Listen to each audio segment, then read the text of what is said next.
बिस्मिल्लाहिर्रहमानिर्रहीम रब्बि इश्रह ली सदरी वयस्सिर ली अमरी वहलुल उक़दतम मिन लिसानी यफ़क़हू क़ौली।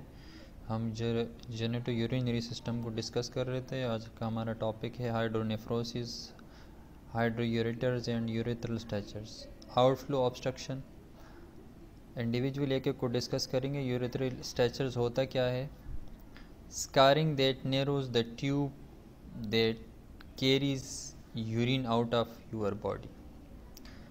यूरेथ्रा है क्या? एक ओपनिंग है, एक ट्यूब है जिसके ज़रिए ब्लडर से यूरिन की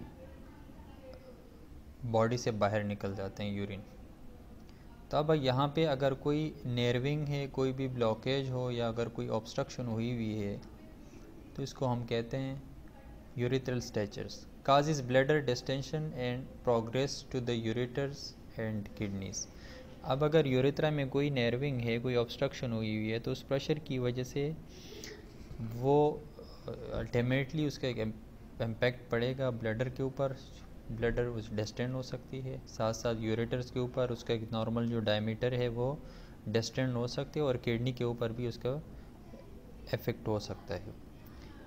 अगर यूरेथ्रा में फॉर एग्ज़ाम्पल कोई सर्जरी हुई हुई है, कोई नर्विंग थी, उसके बाद सर्जरी, वहाँ पे कोई स्कारिंग जो टिश्यूज़ है या वहाँ पे कोई इन्फ्लामेशन हुई हुई है या कोई और रुकावट है, वहाँ पे कोई ऑब्स्ट्रक्शन है, प्रॉपर तरीके से यूरिन जो है उस पैसेज वे से नहीं गुज़र पा रहा, तो उस प्रेशर की वजह से, क्योंकि किडनी जो है वो तो कंटिन्यूसली एक फिल्ट्रेशन प्लांट के तौर पे काम कर रहा होता है, फ़िल्टर आउट कर रहा होता है, यूरिन की प्रोडक्शन हो रही है, लेकिन आगे जो रास्ता है जिसके ज़रिए बॉडी से बाहर निकल जाए वहाँ से हो ही नहीं रहा प्रॉपर तरीके से। तो इस प्रेशर की वजह से हमारे जो ब्लडर है वो डिस्टेंड हो सकती है।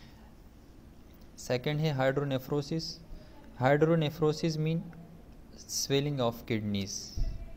अब किडनी क्यों स्वेल हो जाती है? Kidneys enlarge as urine collect in the pelvis and kidneys tissue due to the obstruction in the outflow tract. Over a few hours, this enlargement can damage the blood vessels and the tubules. अच्छा, kidneys, ये हमें पता है कि kidney जो है as a filtration plant काम कर रही होती है बॉडी में। यूरिक एसिड, यूरिया, बाकी जो अनवांटेड चीज़ें हैं, यूरिन की प्रोडक्शन हो रही है यहाँ से। तो इससे आगे बायलेटरली दो किडनीज है, लेफ़्ट राइट, तो यहाँ से यूरेटर्स एक ट्रैक निकला है जो कि इस अनवांटेड चीज़ों को, यूरिन को लेके जाते हैं ब्लडर की तरफ और ब्लडर से फिर थ्रू यूरेथ्रा बॉडी से बाहर निकल जाती है। अब अगर कोई भी रुकावट हो, कोई ऑब्स्ट्रक्शन यूरेथ्रा में हो, यूरेटर्स में हो या ब्लडर में हो, यूरिनरी ब्लडर में, इन तीनों वजूहात के बिना पे किडनी के ऊपर पूरा प्रेशर पड़ेगा और किडनी जो है यूरिन की वजह से स्वेल हो जाएगा पूरा।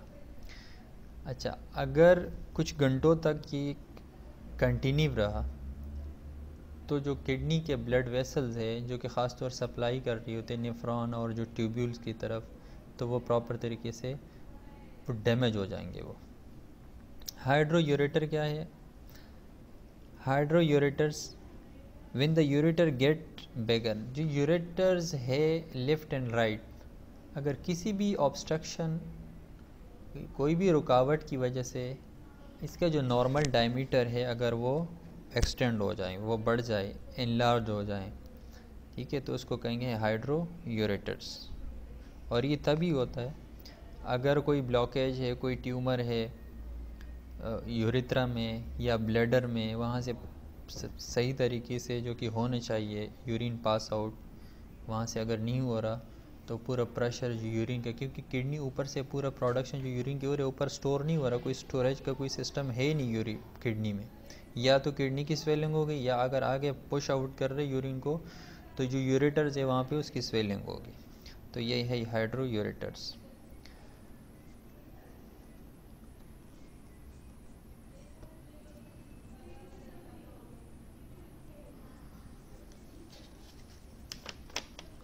कॉजेज ऑफ ऑब्स्ट्रक्शंस इसके क्या हो सकते हैं? ट्यूमर है, कोई भी ट्यूमर हो, कोई अनवांटेड सेल की ग्रोथ हो रही है तो इसकी वजह से ऑब्स्ट्रक्शन हो सकती है यूरेथ्रा में, ब्लैडर में या यूरेटर्स में। स्टोन्स, कंजेनाइटल स्ट्रक्चर डिफेक्ट्स, अगर कोई कंजेनाइटल डिफेक्ट से पैदाइशी अगर कोई फॉल्ट है, कोई नुक्स है। फाइब्रोसिस, फाइब्रोसिस मैंने लास्ट टाइम भी डिस्कस किया था, थिकनिंग और स्कारिंग ऑफ द टिश्यू। कोई भी इन्फ्लामेशन हुई हुई या कोई कट लगा था, कोई ज़ख़म था, कोई सर्जरी हुई हुई थी, उसके बाद हीलिंग प्रोसेस के बाद जो टिश्यूज़ होती हैं, स्कारिंग, उसको कहते हैं fibrosis. Treatment with radiation in pelvis. अच्छा, पेल्विस में अगर कोई ट्यूमर था या कोई कैंसरस सेल जिसके ट्रीटमेंट हो रही थी रेडिएशन से, तो उसकी वजह से भी कहीं ना कहीं यूरेटर्स या यूरिनरी ब्लैडर के ऊपर इफ़ेक्ट हो सकता है रेडिएशन से, और वहाँ पे भी ऑब्स्ट्रक्शन की चांसेस होती है। कॉम्प्लिकेशन ऑफ ऑब्स्ट्रक्शन क्या हो सकते हैं? इफ़ अनट्रीटेड, अगर इस ऑब्स्ट्रक्शंस को, इस रुकावट को आप रिमूव नहीं करते, रिजॉल्ट आउट नहीं करते, सॉल्ट आउट, तो if untreated permanent damage can occur with in 48 hours. अगर आप मुस्तकिल तौर पर इस रुकावट को, क्योंकि बॉडी जो है वो अपना काम, तो किडनी तो कंटिन्यूसली जो है एक फ़िल्ट्रेशन प्लांट के तौर पे काम कर रहे हैं, वहाँ से फ़िल्टर आउट हो रही है चीज़ें, क्योंकि ब्लड सर्कुलेशन हो रही है, तो ये सारे चीज़ें अनवांटेड चीज़ें लेके आ रहे हैं किडनी के तरफ, यहाँ से फ़िल्टर आउट हो जाती है। और हमें पता है कि जो ख़ासतौर यूरिया है, क्रेटिनिन है और नाइट्रोजनस जो वेस्ट है, ये हमारे बॉडी के लिए नुकसानदेह है। तो ये चीज़ें, क्योंकि अगर प्रॉपर तरीके से यूरिन बॉडी से नहीं एग्जैक्ट आउट नहीं हो रही, तो यहाँ पे क्या होगा, ये चीज़ें बॉडी में फैल जाएगी, जो कि बॉडी के लिए पॉइज़न है ये। तो 48 आवर्स में जो है ये परमानेंट जो है डैमेज हो सकती है kidney. Renal failure, renal failure क्या है? Retention of the nitrogenous waste, urea, creatinine, uric acid, electrolytes, potassium, sodium, calcium and phosphorus, acid base balance impaired. अच्छा, रिटेंशन से क्या क्या हो सकता है? Nitrogenous waste, urea, creatinine, uric acid जो है ये हमारे बॉडी में इंक्रीज़ हो सकता है। इलेक्ट्रोलाइट्स, ये जो पोटाशियम है, सोडियम, कैल्शियम, फास्फोरस, ये डीरेंज हो सकता है, अप एंड डाउन हो सकता है। एसिड बेस बैलेंस जो है वो इम्पायर्ड होगा। जो हमें पता है कि हमारे बॉडी का एक पीएच, नॉर्मल पीएच यही है, ख़ास बाइकार्ब यही है, तो वो चीज़ें सारे क्या होंगे? डीरेंज्ड होंगे। और फिर हमारे किडनी का एक प्रॉपर रोल है एसिड बेस बैलेंस में, जो बफर सिस्टम में हमने प्रीवियस यूनिट में हमने डिस्कस कर चुके हैं ऑलरेडी। तो किडनी का एक रोल है यहाँ पे, लेकिन किडनी अगर ख़ुद प्रॉपर तरीके से उसकी फंक्शनिंग नहीं है, तो यहाँ एसिड बेस बैलेंस भी प्रॉपर तरीके से नहीं होगी और वो डीरेंज होगी। नेक्स्ट है urolithiasis. Urolithiasis, the process of forming stones in the kidney, bladder or and urethra, urinary tract. Urinary tract में, क्योंकि यूरिनरी ट्रैक किडनी से लेके यूरिथ्रा तक पूरा जो है ये किडनी यूरिनरी ट्रैक, इसमें कहीं भी स्टोन का फॉर्मेशन हो जाना, इसको कहते हैं यूरोलिथियासिस। एटियोलॉजी क्या है? इमोबिलिटी, मतलब अगर प्रॉपर तरीके से कोई वॉक नहीं कर रहा, इमोबिलिटी। हाइपर कैल्सीमिया, कैल्शियम अगर बॉडी में ज़्यादा है। यूटीआईज, रिपीटेडली बार बार अगर यूटीआईज हो रहे हैं, यूरिनरी ट्रैक इन्फेक्शन हो रहे हैं, तो इसमें भी चांसेस है यूरोलिथियासिस के। यूरिन स्टेसिस, यूरिन स्टेसिस कहते हैं स्टॉपिंग ऑफ यूरिन को, मतलब अगर आपको यूरिन अर्ज हो रहे हैं यूरिन पास आउट होने के, और आप यूरिन को क्या कर रहे हैं, उसको स्टॉप कर रहे हैं, तो चांसेस है इसमें भी स्टोन बनने का, फॉर्मेशन ऑफ स्टोन की यहाँ भी चांसेस है। यूरिन स्टेसिस कहते हैं स्टॉपिंग ऑफ यूरिन को। Clinical manifestation, renal colic, kidney में पेन रहेगा, सडन एक्यूट पेन होगा इसको colic. Nausea and vomiting accompanying severe pain. अच्छा, सीवियर पेन के साथ साथ नोजिया वॉमिटिंग भी हो सकती है। फीवर एंड चिल्स, टेम्परेचर भी रहेगा, और साथ साथ चिल्स में पहले डिस्कस कर चुका हूँ कि यूटीआई में मलेरिया की तरह या उससे ज़्यादा चिल्स हो सकते हैं। Haematuria, blood present in urine, rarely oliguria और एनोरिया। ओलिगोरिया क्या है? Urine output 400 ml per day, मतलब ओलिगोरिया यूरिन आउटपुट जो है वो कम हो जाना, इन शॉर्ट वर्ड्स। लेकिन अगर थोड़ा सा और आप इसको एलाबोरेट कर रहे हैं तो यूरिन आउटपुट जो है पर डे 400 ml या 20 ml पर आवर से भी कम हो जाना। और एनोयूरिया कहते हैं, एनोयूरिया में यूरिन बिल्कुल नहीं आना, या 0 to 100 ml, मतलब वो 40 ml भी हो सकते हैं पर 24 आवर्स, वो 10 ml भी हो सकते हैं, 20 ml भी हो सकते हैं, 70 ml, तो 100 ml तक हो सकते हैं। क्योंकि किडनी यहाँ पे बिल्कुल फंक्शनिंग में ही नहीं, प्रॉपर तरीके से अपना काम नहीं कर रहा, तो यूरिन की प्रोडक्शन नहीं हो रही, और यूरिन की प्रोडक्शन जब नहीं होती तो आपके पास यूरिन का आउटपुट भी नहीं होगा, या तो हो रही है तो बाहर नहीं आ रही यूरिन। जैसे हमने पहले डिस्कस किया कि जो यूरेटर में अगर कोई ऑब्स्ट्रक्शन है, यूरिनरी ब्लैडर में है या यूरिथ्रा में है, तो फिर यही यूरिन जो है ये इसकी वजह से, यूरिन की वजह से किडनी जो है वो स्वेल हो जाएगी, उसकी वजह से उसकी जो आर्टरीज़ है वो भी डैमेज हो सकती है। 48 आवर्स में हमने कहा है कि ये परमानेंटली डैमेज भी हो सकता है अगर आप इसको सॉल्ट आउट नहीं कर रहे हैं, जो कॉजेटिव एजेंट है वो। डायग्नोस्टिक टेस्ट क्या कराएंगे? KUB radiograph reveal visible calculi. जो स्टोन है KUB हम कराएंगे, किडनी, यूरेटर्स एंड ब्लैडर्स में हम स्टोन को देखेंगे, उसके लिए हम अल्ट्रासाउंड कराएंगे ग्राफ, और इसमें जो कैलकुलाई जो स्टोन है हमें वो विजिबल वो नज़र आएंगे। IVP intravenous pyelogram determinate size and location of calculi, ये भी मैंने प्रीवियस लेक्चर में डिस्कस किया था क्या होता है इंट्रावीनस पाइलोग्राम। तो इसमें जो कैलकुलाई की लोकेशन की कहाँ पे एग्जैक्ट लोकेशन और उसकी एक्चुअल साइज़ क्या है वो ज़्यादा हमें प्रॉपर तरीके से एज़ कम्पेयर टू अल्ट्रासाउंड वो हमें बताएंगे। Renal ultrasonography reveals obstructive changes. Ultrasound जो है हमें शो करेगा जहाँ भी ऑब्स्ट्रक्शन है, कोई भी रुकावट है, कोई नर्विंग है, तो वो चेंजेस हमें वो बताएंगे। Nursing management monitor intake of fluid amount of urinary output. Intake output को हम मेंटेन रखेंगे, मॉनिटर करेंगे उसको।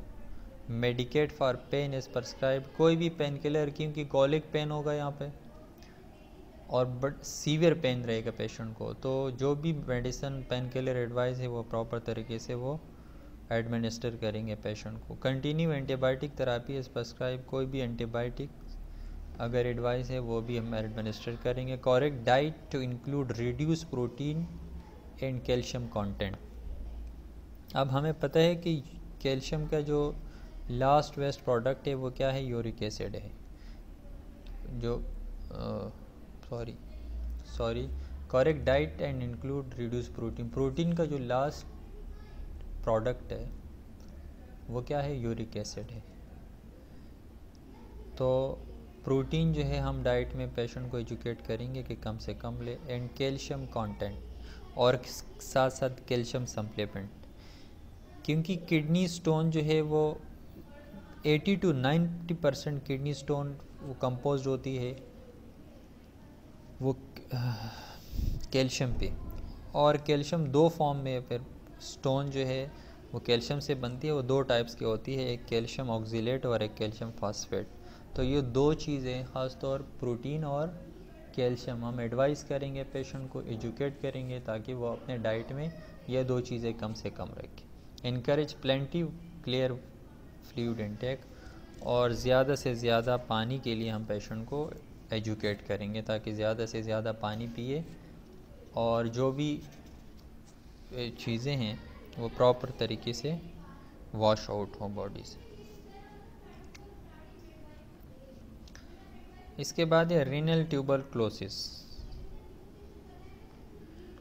रीनल ट्यूबरक्लोसिस जैसे हमारे बॉडी में पल्मोनरी ट्यूबरक्लोसिस है और भी बहुत सारे टीबी के है टाइप्स है, लेकिन यहाँ पे जो किडनी है वो भी अफेक्ट हो सकते हैं ट्यूबरक्लोसिस से। Subset of general urinary Tuberculosis accounts for 15 to 20% of extrapulmonary tuberculosis. Tuberculosis can involve both of the renal parenchyma and collecting system,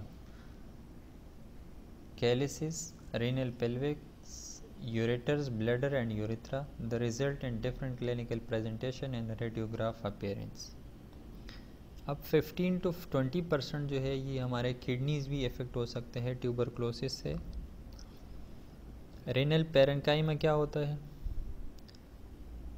renal cortex या और रेनल कॉर्टेक्स जो है वो outer most part of kidneys है and medulla.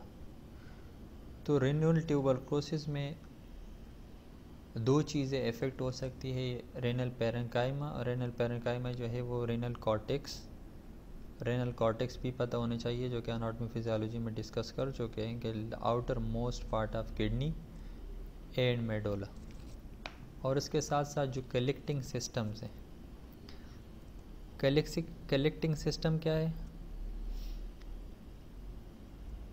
Microscopic passage that connect the nephron, last part of the long twisting that collect the urine from the nephron. Collecting system जो nephron से बिल्कुल last में, जबकि सारी चीज़ें यूरिन वेस्ट प्रोडक्ट फिल्ट्रेशन हो जाती है और अब ऐसा अनवांटेड चीज़ जिसको बॉडी की को ज़रूरत ही नहीं है, उसकी नीड ही नहीं और बॉडी से एग्जिट आउट होना चाह रही है, तो उसको कहते हैं कलेक्टिंग सिस्टम। इसके आगे आपके रीनियल पेल्विस है, यूरेटर्स है, ब्लैडर एंड यूरेथ्रा। ठीक है, तो रीनल ट्यूबरक्लोसिस की जो पेशेंट है वो डिफरेंट साइन सिम्टम के साथ हमारे पास वो लैंड कर सकते हैं हॉस्पिटल में। क्लिनिकल प्रेजेंटेशन इसका है डिस्यूरिया है, पायूरिया, बैक फ्लंग पेन और abdominal pain, microscopic haematuria, constitutional symptoms. Okay,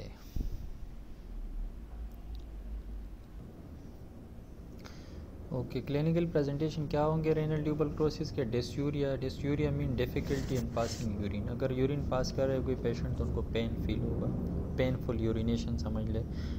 पायूरिया में यूरिन में WBC और इसके साथ साथ जो है वो पस भी आ सकते हैं अगर हम यूरिन DR कराएंगे। Back and flank pain, abdominal pain हो सकता है इसमें। माइक्रोस्कोपिक हेमेचूरिया, विजिबल भी आपको यूरिन में ब्लड नज़र आ सकता है या जब आप टेस्ट कराएंगे तो थ्रू माइक्रोस्कोप जो है आप ब्लड देख सकते हैं। कॉन्स्टिट्यूशनल सिम्टम्स एक्चुअली कहते हैं unexplained weight loss, headache, pain, fatigue, loss of appetite, night sweats and malaise. ऐसे सिम्टम्स कि जिनकी वजह से अब ये सारा इशू जो है वो किडनी में हो रहा है, लेकिन किडनी में अगर एक इन्फेक्शंस है या for example tuberculosis, renal tuberculosis है, तो इसकी वजह से पूरा बॉडी जो है वो डिस्टर्ब है, वो वेट लॉस हो रहा है, वो नाइट स्वेटिंग हो रही है पेशेंट से। ठीक है, इसके अलावा बाकी जो है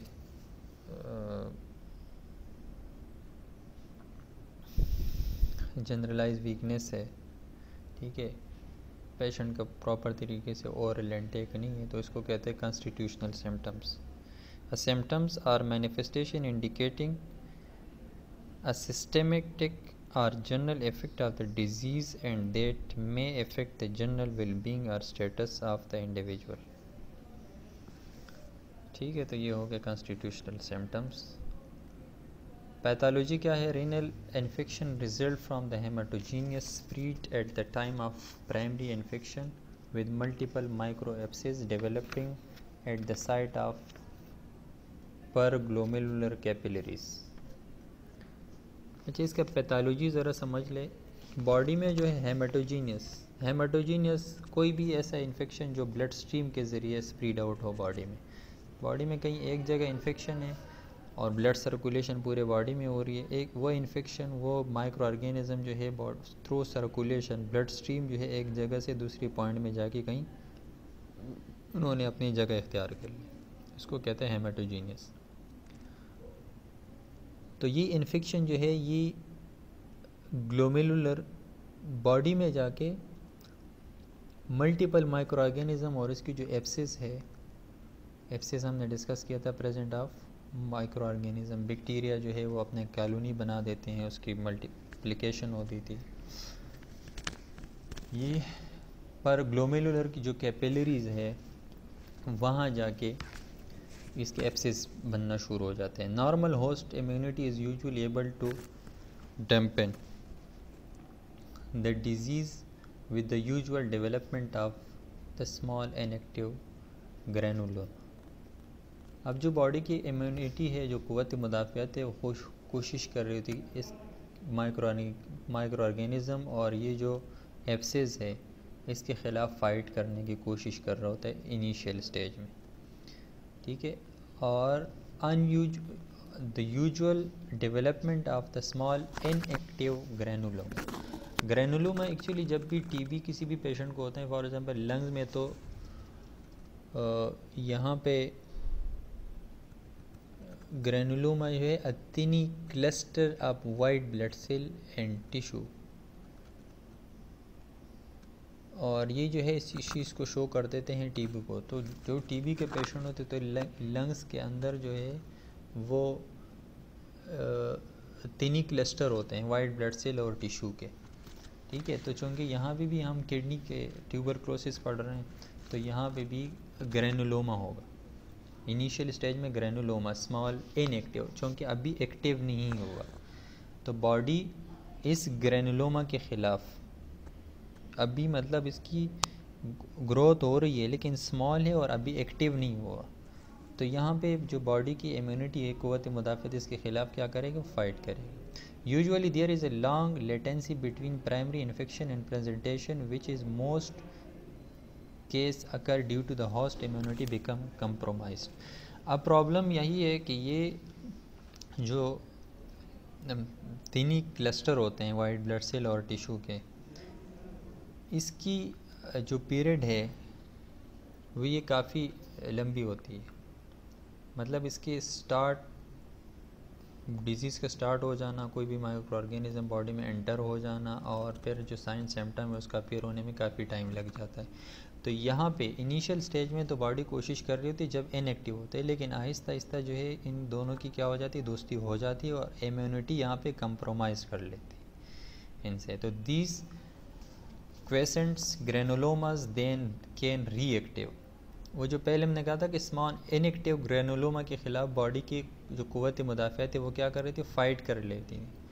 उसको इनिशियल स्टेज में क्या कर देते हैं, उसको काबू कर लेते हैं, लेकिन आहिस्ता आहिस्ता जैसे इसमें टाइम लग जाता है, तो टाइम के साथ साथ इन दोनों के आपस में जो ये जो क़ुव्वत मुदाफ़ियत है, बॉडी की जो इम्यूनिटी है, वो ग्रेनुलोमा से उसमें कंप्रोमाइज़ हो जाती है।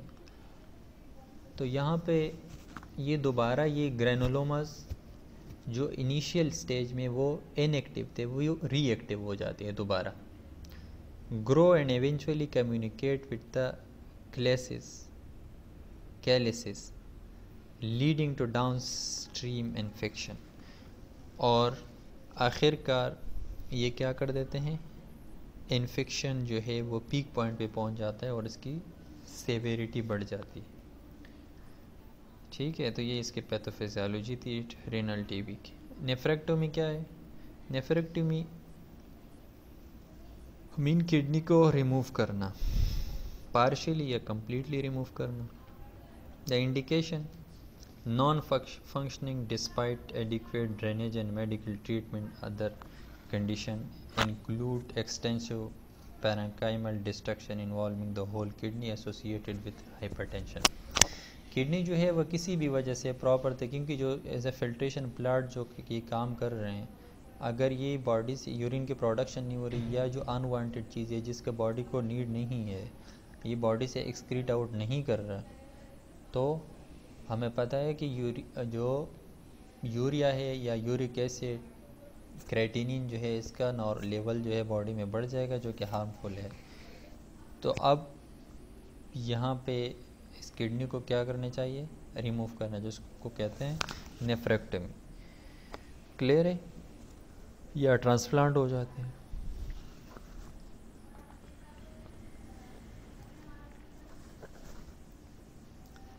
अच्छा, इस यूनिट के लास्ट डिजीज़ जो है वो यूरिनरी इनकॉन्टिनेंस या रिटेंशन है।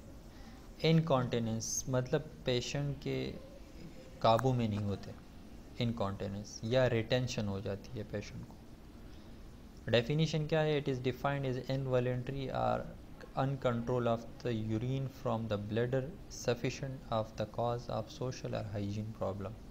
किसी भी वजह से, वो कोई डिज़ीज़ भी हो सकती है, वो कोई मतलब मेंटली, सोशली या साइकोलॉजिकली वो भी पेशेंट की मतलब इफ़ेक्ट की वजह से अनकंट्रोल या इनवॉलेंट्री यूरिन हो जाता है पेशेंट में। कॉजेज़ क्या है इसके? डेलीरियम है, इन्फेक्शन है, एट्रोपिक वेजिनाइटिस और यूरिथ्राइटिस है, फार्मास्यूटिकल्स, साइकोलॉजिकल डिसऑर्डर्स है, एंडोक्राइन डिसऑर्डर, रिस्ट्रिक्टेड मोबिलिटी है, स्टूल इन्फेक्शन है। अच्छा, डेलीरियम क्या है? A mental status in which you are confuse, disoriented and not able to think और रिमेंबर क्लियरली। ये एक टर्मिनोलॉजी है डेलीरियम कि इसमें आप प्रॉपर तरीके से मतलब अगर आप फिज़िकली आप नज़र आएंगे कि बिल्कुल वेल, लेकिन आपका जो थॉट प्रोसेस है, जो एबिलिटी है, वो बड़ा वीक होगा। आप कंफ्यूज रहेंगे, आप मतलब कोई डिसीजन नहीं ले पाएंगे किसी भी चीज़ में, और आपके थॉट प्रोसेस जो है या जो आपके कॉग्निशंस है, जो यादाश्त है, चीज़ें जो है आपको प्रॉपर तरीके से याद नहीं रहेगी, तो डेलीरियम कहते हैं। तो डेलीरियम में भी ये हो सकता है इनवॉलेंट्री या अनकंट्रोल यूरिनेशन, क्योंकि इस जो मेंटल स्टेटस है डेलीरियम, इसमें भी पेशेंट को याद नहीं होता अब अगर कि मैंने यूरिन पास भी किया है या नहीं, या अगर यूरिन पास करने जाते हैं तो प्रॉपर तरीके से जो है उसको ब्लैडर को ख़ाली भी नहीं करते हैं, और भी बहुत सारे से ड्यू टू साइकोलॉजिकल इफ़ेक्ट्स। अगर कोई भी इन्फेक्शन है बॉडी के अंदर तो इसकी वजह से भी हो सकता है। एट्रोपिक वेजिनाइटिस और यूरेथ्राइटिस, ये क्या है?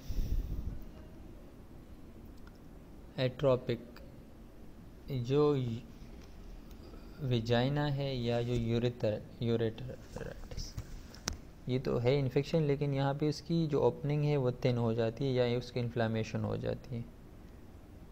ठीक है, फार्मास्यूटिकल कोई भी मतलब अगर मेडिसिन ले रहे हैं, मेडिसिन की वजह से पेशेंट को यूरिन वो कंट्रोल नहीं हो पा रहा।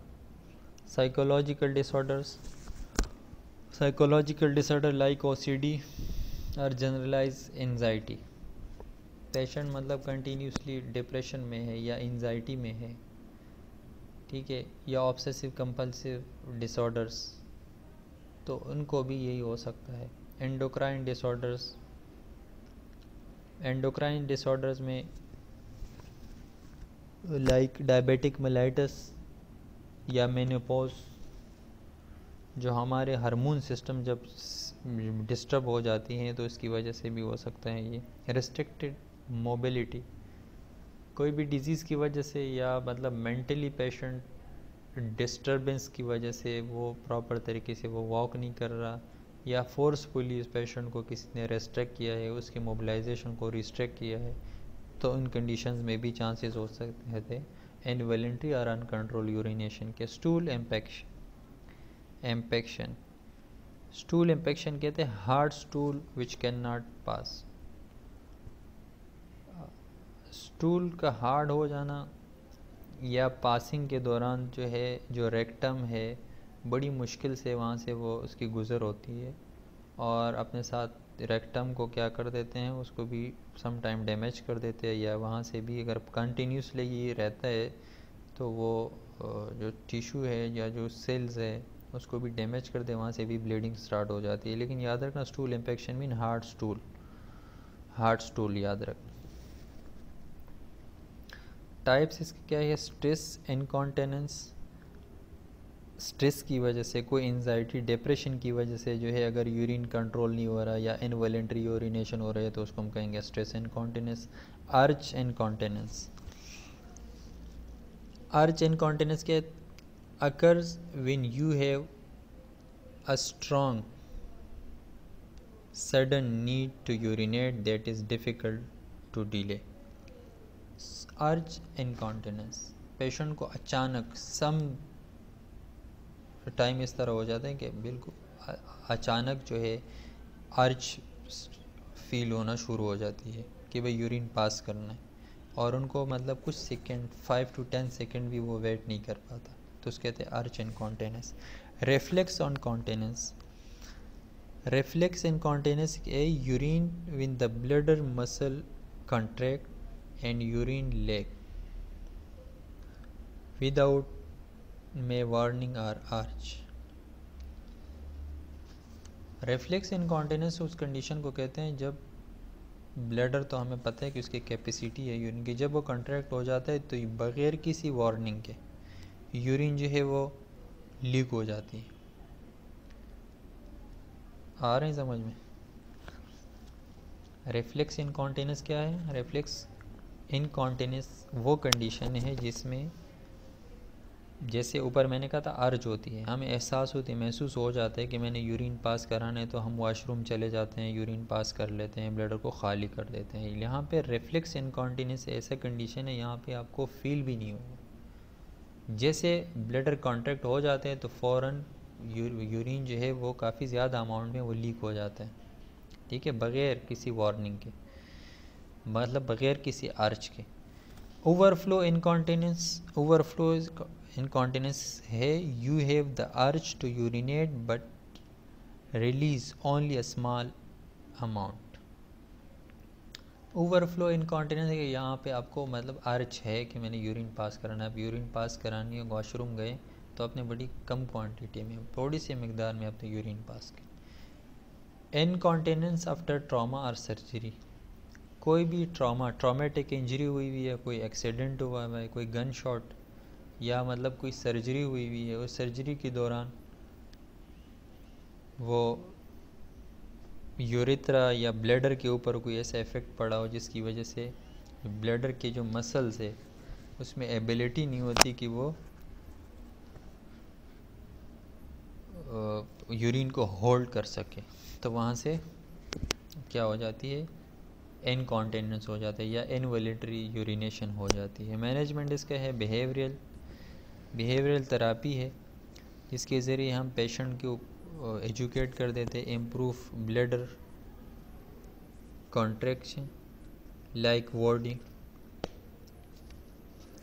पेशेंट को हम मेंटली उसको प्रिपेयर कर देते हैं इस चीज़ के लिए कि अगर आपने यूरिन पास करने अब जब भी जाते हैं तो आप कोशिश करें ब्लैडर को पूरा खाली किया करें, एम्प्टी किया करें। फार्माकोलॉजिकल है कोई ऐसा मेडिसिन और हैवी मेडिसिन जिसकी वजह से ये जो इनवॉलेंटरी या अनकंट्रोल यूरिनेशन है इसको कंट्रोल किया जाता है, या अगर कोई सर्जिकल पर की सर्जरी की नीड हो तो सर्जिकल मेथड से भी,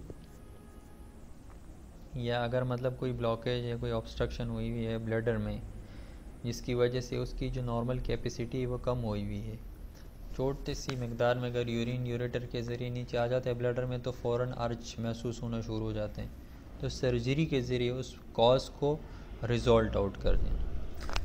ठीक है, तो थैंक यू। यहाँ पे हमारा ये यूनिट जो है ये वाइंड अप हो रहा है।